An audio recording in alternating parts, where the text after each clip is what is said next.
কারণ বছর ভর সপ্তাহ ভর যে রাজনৈতিক বিষয়গুলো নিয়ে কথা হয় তারই মাঝে কিছু বিষয় যেগুলো সাম আপ করা জরুরি হয়ে পড়ে উইকেন্ডে এবং উইকেন্ডের দিন গুরুত্বপূর্ণভাবে কিছু রাজনৈতিক নতুন ইস্যু তৈরি হয়ে যায় যেগুলো নিয়ে রাত 8টায় কথা বলা ভীষণ জরুরি। যেমন আজ পৈলানের সভা যদি বলি, অভিষেক বন্দ্যোপাধ্যায় সেই সভা থেকে তিনি দুটো বিষয় তুলে ধরলেন এবং দুটো বিষয়েরই লক্ষ্য কিন্তু সেই 2024 দিদিকে বলার অনুপ্রেরণায় এক ডাকে অভিষেক, নতুন কর্মসূচি এবং 8 বছরের রিপোর্ট কার্ড পেশ করে বিজেপির দিকে ছুড়ে দিলেন চ্যালেঞ্জ।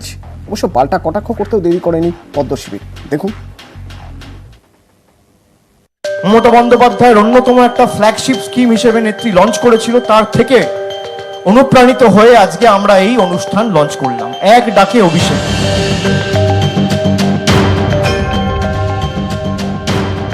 যার যা অভিযোগ রয়েছে, যার যা পরামর্শ রয়েছে, গঠনমূলক মতামত রয়েছে, সরাসরি ফোন তুলুন, এই নাম্বারে ডায়াল করুন। 30 কোটি টাকার হিসেব আমি এই বইয়ে তুলে ধরেছি। সবাই কি বলে যে আমাদের সুযোগ দিন, আমি কাজ করে দেখাবো, আর আমি কি বলছি, এই আমার রিপোর্ট কার্ড। টার্গেট 24 হাতিয়ার জনসংযোগ। দিদিকে বলার অনুপ্রেরণায় এবার নয়া কর্মসূচি এক ডাকে অভিষেক। নিজের লোকসভা কেন্দ্র ডায়মন্ড হারবারেই কর্মসূচির সূচনা। মমতা বন্দ্যোপাধ্যায়ের অন্যতম একটা ফ্ল্যাগশিপ স্কিম হিসেবে নেত্রী লঞ্চ করেছিল, তার থেকে অনুপ্রাণিত হয়ে আজকে আমরা এই অনুষ্ঠান লঞ্চ করলাম, এক ডাকে অভিষেক। এক ডাকে অভিষেক বাবু যখন যাচ্ছেন, সিবিআই যদি ডাকে তাহলে এক ডাকে গেলে ভালো হয় আমার মনে হয়। ডায়মন্ড হারবারের সাংসদ হিসেবে 8 বছর, 8 বছরের রিপোর্ট কার্ড প্রকাশ করলেন অভিষেক বন্দ্যোপাধ্যায়, যার নাম নিঃশব্দ বিপ্লব। বিজেপিকেও বলবো, ক্ষমতা থাকলে আমার 8 বছর পূর্ণ হয়েছে, তোমাদেরও 8 বছর পূর্ণ হয়েছে। তোমার রিপোর্ট কার্ড নিয়ে তুমি এসো, আমার রিপোর্ট কার্ড নিয়ে আমি যাব।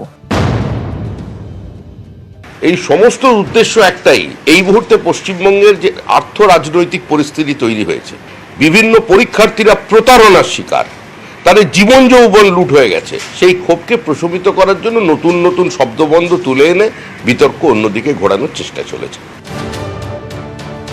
নিউজ 18 বাংলা।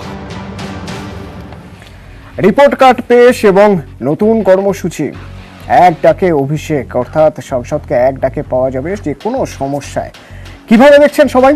আমার সঙ্গে বিভিন্ন রাজনৈতিক দলের প্রতিনিধিরা রয়েছেন রাজনৈতিক বিশ্লেষক, আমার সঙ্গে দেবাশিস ঘোষ রয়েছেন রাজনৈতিক বিশ্লেষক, রয়েছেন অশোক ভট্টাচার্য কংগ্রেসের, সুপ্রিয় চন্দ্র রয়েছেন তৃণমূলের এবং তরুণজ্যোতি তিওয়ারি রয়েছেন বিজেপির। প্রথমে দেবাশিস বাবু থেকে জানতে চাইব, এটা নিঃসন্দেহে বলা যেতেই পারে দিদিকে বলো কর্মসূচি একরকম সুপারহিট ছিল, যার ফল ভোট ব্যাংকে পাওয়া গিয়েছে, ব্যালটে যার ফল ইভিএমে পাওয়া গিয়েছে।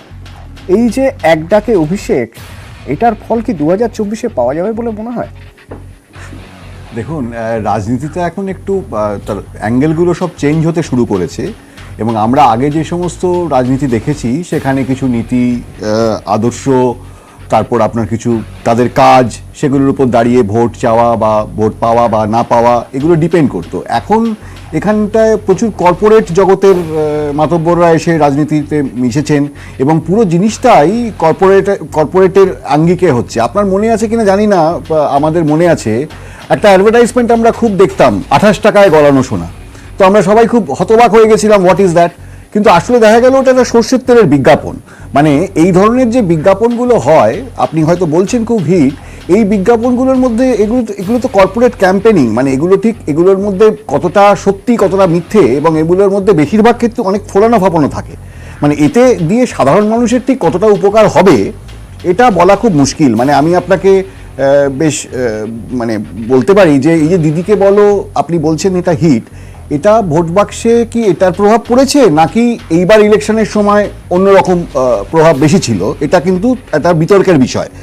আর আপনি এটা দেখবেন, আজকে হয়তো অভিষেক বাবু বলছেন, আজকে তো হয়তো আপনাদের চ্যানেলে দেখানো হচ্ছে না, এ তো বামপন্থীরাও বোধহয় শুরু করেছে প্রহরায় পাবলিক বা হিসাব চায় জনতা ইত্যাদি প্রচার। হ্যাঁ, তো এগুলোতে যদি পাবলিকের সত্যিই ভালো হয় তাহলে তো ভালো, কিন্তু আমার মনে হয় এগুলো সমস্তই মূল জায়গা থেকে ইস্যুটাকে ঘুরিয়ে দেওয়া। আজকে কিন্তু আমরা ক্ষতবিক্ষত, আমাদের দেশে মানে রাজ্যে দেশে বিভিন্ন সমস্যা নিয়ে আমরা ব্যতিব্যস্ত, সেই ইস্যুগুলো কিন্তু অ্যাড্রেস করা হচ্ছে না। অশোক বাবু, দেখুন, প্রথম কথাটা হচ্ছে একজন সাংসদ তার 8 বছরের হিসাব পেশ করেছেন, মানুষের কাছে যাচ্ছেন, এটা নিয়ে আলাদাভাবে কিছু বলার নেই। কিন্তু মূল ব্যাপারটা তো অভিষেক ব্যানার্জি আলাদা কিছু নয়। অভিষেক ব্যানার্জি যে দলটা প্রতিনিধিত্ব করছেন সে দলটা 2011 থেকে 2000 আজকে হচ্ছে 2022 এই পর্যন্ত বাংলায় কি করলো সেই হিসাব কাটটা, এত কিছু শ্বেতপত্র প্রকাশের দাবি বিরোধীরা করছেন এবং অভিষেকবাবু 8 বছরের রিপোর্ট কার্ড পেশ করলেন। আমরা শুধু একটা কথা বলতে চাইছি, সরকার পেশ করুন না একটা শ্বেতপত্র। এই যে বিজনেস সামিটগুলো হলো, এ রাজ্যে কত শিল্প এসেছে, কত টাকা বিনিয়োগ হয়েছে, কটা কলকারখানা হয়েছে, কত মানুষ চাকরি পেয়েছে, কত মানুষ চাকরির কথাটা আমি ছেড়ে দিলাম, আমি এই মুহূর্তে ছেড়ে দিচ্ছি চাকরি নিয়ে যাওয়া হচ্ছে। আমি একটা কথা বলছি, একটা শ্বেতপত্র প্রকাশের আমরা দাবি জানিয়েছিলাম। একজন সাংসদ তার রিপোর্ট কার্ড পেশ করবেন, এটা নিয়ে আমার আলাদাভাবে কিছু বলার নেই। কিন্তু সাংসদ মানে তো শুধুমাত্র সাংসদ নন, তিনি একটা দলের প্রতিনিধিত্ব করছেন। সেই দলটা তৃণমূল, সেই তৃণমূল তার রিপোর্ট কার্ডটা পেশ করুক এবং প্রথম পেশ করুক, যেটা বারবার করে বলছে একটা শ্বেতপত্র পেশ করুন ওনারা এ রাজ্যের শিল্প নিয়ে। সেটা তো ওনারা আজ অব্দি করতে পারছেন না। কর্মসংস্থান নিয়ে শ্বেতপত্র করতে পারছেন না। যে কথা নরেন্দ্র মোদী বলছেন পকোড়া ভাজার কথা, এখানে মুখ্যমন্ত্রী বলেছেন চপ ভাজার কথা। আমি ব্যাপারটাকে এত খুব হালকাভাবে নিচ্ছি না। আমি বলতে চাইছি এই কথাটা, কর্মসংস্থান, শিক্ষা, বিনিয়োগ, শিল্প, স্বাস্থ্য প্রকাশিত হোক শ্বেতপত্র, তবেই আলোচনাটা আলোচনার জায়গায় আসবে। বাদবাকি একজন এমপি তার 8 বছরে তার কেন্দ্রের একটা রিপোর্ট কার্ড পেশ করছেন, এটা খুব একটা গুরুত্বপূর্ণ বলে আমার মনে হয় না। তরুণজ্যোতি, রিপোর্ট কার্ড পেশ করতে হচ্ছে কেন? মানুষকে বোঝাতে হচ্ছে কেন? কি মনে হয়? না, অভিষেক বন্দ্যোপাধ্যায় তৃণমূলের সেকেন্ড ইন কমান্ড, উনি রিপোর্ট কার্ড পেশ করেছেন, খুব ভালো কথা। একটা কপি যবে আমরা পাবো বা হাতে পাবো, পড়ে দেখার ইচ্ছা আমারও থাকবে। আমি খুঁজবো কতগুলো জিনিস ওখানে, আমি খুঁজবো লিপস অ্যান্ড বাউন্সের হিসাবটা ওখানে আছে কিনা, আমি খুঁজবো কুণাল ঘোষ যে ত্রিনেত্র একটা কোম্পানির নাম করেছিল, ত্রিনেত্রর হিসাব ওখানে আছে কিনা। আমি দেখব আইআইপিএম নামে একটা সংস্থা, যার ইউনিভার্সিটি গ্র্যান্ড কমিশনের ডিগ্রি ছিল না, সেখান থেকে আইএসসি পাস করে 2006 আইএসসি পাস করে 2009 এমবিএ করে নিয়ে কি এমন ব্যবসা হলো, কি এমন ম্যাজিক হলো, এত টাকা সম্পত্তি হলো, শান্তিনিকেতনের মতো বাড়ি হয়ে গেল একটা, তার ম্যাজিকটা কি? তাহলে ওইগুলো দেখে আমি গ্রাম বাংলার মানুষদের শেখাবো, তারাও ইনকাম করতে পারবে। আমি দেখব রুজিনা নারুলার থাইল্যান্ডের লিঙ্ক সম্বন্ধে আছে কিনা। আচ্ছা, এই এক ডাকে অভিষেক যখন হবে তখন এক ডাকে তিনি সিবিআই এর কাছে যাবেন তো। আমি এটাও দেখব যে ডায়মন্ড হারবার মডেলের কথা বলেন, সেই ডায়মন্ড হারবারে যখন কান ধরে উঠবস করতে হলে প্রধানদের ঘুষ ফেরত নেওয়ার জন্য, ক্ষতিপূরণের টাকা নিজের অ্যাকাউন্টে নেওয়ার জন্য, তাদের বিরুদ্ধে কোনো ব্যবস্থার কথা আছে কিনা। আমি দেখব পশ্চিমবঙ্গে যে জব স্ক্যামগুলো হয়েছে, ছাত্রছাত্রী সব রাস্তায় বসে আছে, বারবার সামনে আছে দুর্নীতিগুলো, সেখানে উনার আশীর্বাদ বা উনার হাত কতটা আছে সেগুলো নিয়ে লেখা আছে কিনা, বাবা উনি কি পদক্ষেপ নিয়েছেন তার হিসাব আছে কিনা। আমি দেখব তার ডায়মন্ড হারবারটা খুব সুন্দর জায়গা, তোমরা জানো, ওখানে কানেক্টিভিটি যা আছে, পাশে তোমার পোর্ট হওয়া সম্ভব ছিল, ওখানে ইন্ডাস্ট্রিয়াল ডেভেলপমেন্ট এরিয়া হওয়া সম্ভব ছিল, ইন্ডাস্ট্রি হয়েছে কিনা। আমি এটাও দেখব যে রাজ্যে যারা শিক্ষিত বেকার, যারা এসএলএসটি কোয়ালিফাই করে বসে আছে, গতকালকে যারা গত 2 দিন আগে যারা ধর্ণা দিচ্ছিল সেখান থেকে পুলিশ গিয়ে তাদেরকে তুলে আনলো, তারা আজকে জেলে আছে, তাদের সম্বন্ধে লেখা আছে কিনা। এতগুলো বিষয় দেখার আছে, এইগুলো সম্বন্ধে উনি বলেছে কিনা। খালি তো সাংসদ নয় রে বাবা, উনি তৃণমূলের সেকেন্ড ইন কমান্ড বলে কথা, তার উত্তর তো তাকে দিতে হবে।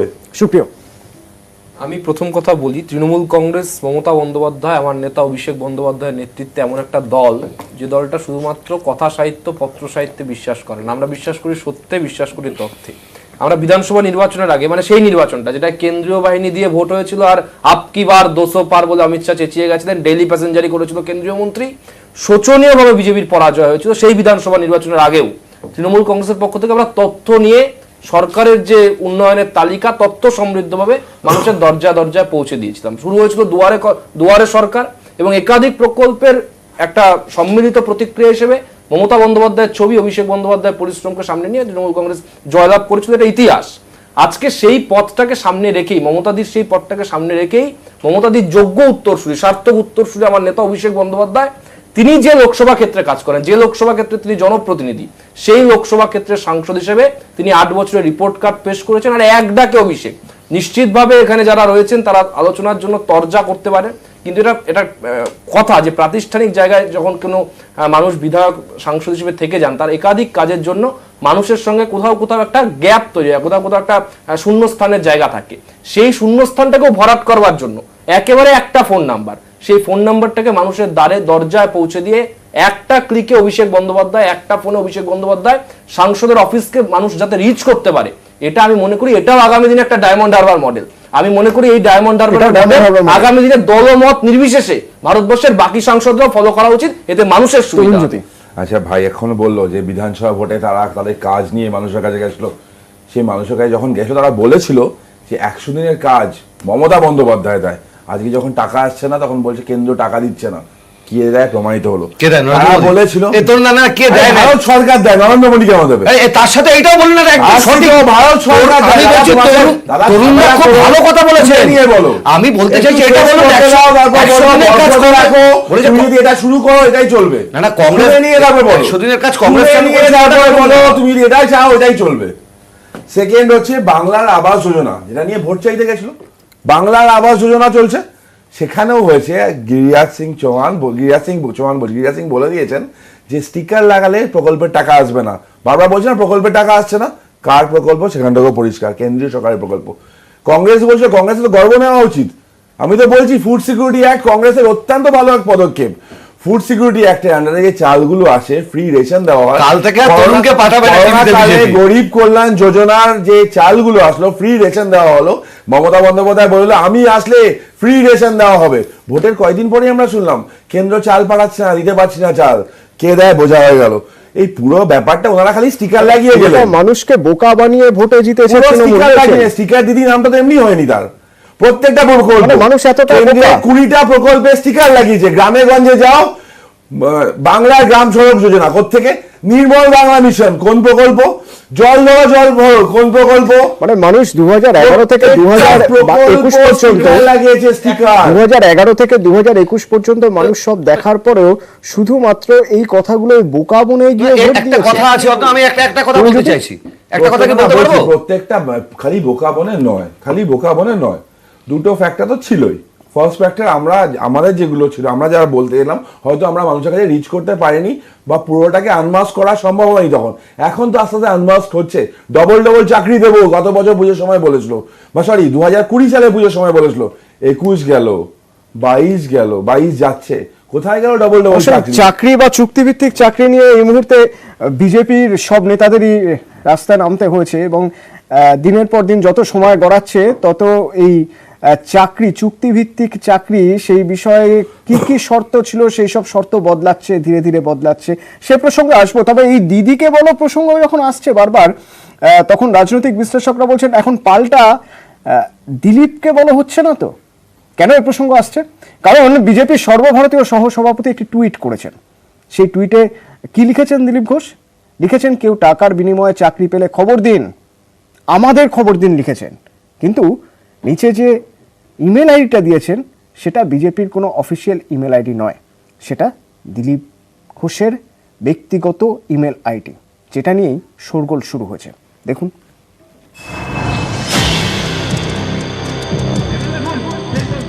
দিলীপ ঘোষ বিজেপির সর্বভারতীয় সহসভাপতি, পশ্চিমবঙ্গের বাইরে 8 রাজ্যের সংগঠন সামলানোর দায়িত্বে। সেই কাজেই শুক্রবার মিজোরামে, সেখান থেকেই নজর বাংলায়। নিয়োগ দুর্নীতি নিয়ে তোলপাড় রাজ্য রাজনীতি, এই প্রেক্ষিতে দিলীপের টুইটে শোরগোল। তিনি লিখেছেন, আপনাদের কাছে যদি এমন তথ্য থাকে যারা টাকার বিনিময়ে চাকরি পেয়েছেন এবং দিব্যি চাকরি করছেন, তাহলে সেই তথ্য জানান আমাদের মেল করে। আমাদের মেল করে জানাতে বললেও দিলীপ ঘোষ টুইটারে দিয়েছেন নিজের ইমেল আইডি, যা দেখে অনেকেই বলছেন এবার কি দিলীপকে বলো। বহু লোকের আমরা খবরও পেয়েছি যারা চাকরি পেয়ে গেছে, পরীক্ষা দেয়নি, ফেল করেছে। তো সেই সমস্ত লোককে আমরা একত্রিত করছি, তারা গিয়ে টিএমসির লোকেদের কলার ধরবে। আমার মনে হয় যেটা কোথাও তো তারা কন্ট্যাক্ট করবে, কোথায় করবে? আমি দায়িত্ব নিচ্ছি, আমার কাছে যা যা তথ্য আসবে সেটা পার্টিই করবে সব। 19 লোকসভা ভোটের পরে জনসংযোগে তৃণমূল হাতিয়ার ছিল দিদিকে বলো। পরামর্শ থেকে অভাব অভিযোগ এসব জানাতে দেওয়া হয় একটি টোল ফ্রি নম্বর। আত্মপ্রকাশের 24 ঘন্টার মধ্যেই ওই নম্বরে ফোন প্রায় 1 লক্ষের। অনেকে মনে করেন দিদিকে বলো কর্মসূচির সুফল তৃণমূল ভোটেও পেয়েছে। 21 বিধানসভা ভোটে ফের তৃণমূলের জয় জয়কার, স্বপ্নভঙ্গ হয় বিজেপির। তারপর 1 বছর কেটে গিয়েছে। হালে নিয়োগ দুর্নীতি নিয়ে রাজ্য রাজনীতি সরগরম। এই প্রেক্ষাপটে দিলীপ ঘোষের টুইট। অনেকেরই প্রশ্ন, এটা কি দিলীপকে বলো? দিলীপ ঘোষ কি দুর্নীতি বিরোধী মুখ হয়ে উঠতে চাইছেন? আমার মনে হয় যেটা কোথাও তো তারা কন্ট্যাক্ট করবে, কোথায় করবে? তা আমি দায়িত্ব নিচ্ছি, আমার কাছে যা যা তথ্য আছে সেটা পার্টিই করবে। সব আন্দোলন তো আমি একা করবো না, পার্টি করবে। कहीं पे निगाहे कहीं पे निशाना আমি আছি, আমার মুখ বেঁচে আছে, আমার ইমেল বেঁচে আছে, আমি বেঁচে থাকতে চাই, আমায় বাঁচতে দাও। দিলীপ ঘোষের যে টুইট, এটা হচ্ছে মূল নির্যাস। দিলীপ ঘোষের টুইট ঘিরে এভাবেই রাজ্য রাজনীতিতে শোরগোল পড়ে গিয়েছে। নিউজ